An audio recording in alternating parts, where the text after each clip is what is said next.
daw, please wait daw. Yan, tapos, angat mo to, Nay. Ito? Yes. Lagay mo yan. Ayun na. O, kung angat mo na, o, lagay mo na dun. Ano? Pag ganun, pabaliktad. Kung ano yung ano, pinakaharap dito, yun yung ipuputokopy mo. Dapat nasa harap, nakaharap dyan. Yan. Baliktad! Yan, yung sa ganyan, pag ganun. Ay, gano'n. Oh, yan na dapat nakaharap dito kasi yun yung ipuputokopy niya. Ay, gano'n. Yes. Pantayin mo. Ayun, dito may, ano, yan. Yun. Dapat ito yung linya yan para magpantay siya. Ayan na, sarap mo ulit, Nay. Kaya mo yan.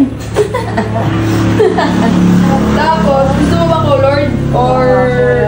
Oh, ito yung dito yung pipili ka kung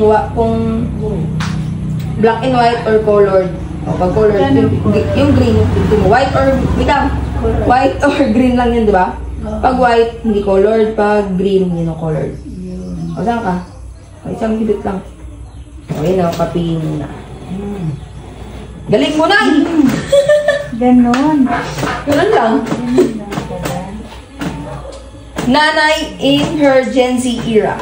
Charis. Gen Z ka na, Nay. Ayun. Diba? Ako na mo lang ulit yun. Ay, ganon. Ang bilis lang. Ito na yung zero.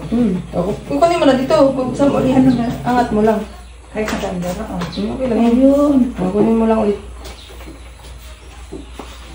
Galing. Galing. So, how's the experience? Parang ano rin, parang original din ito. Alam mo nga.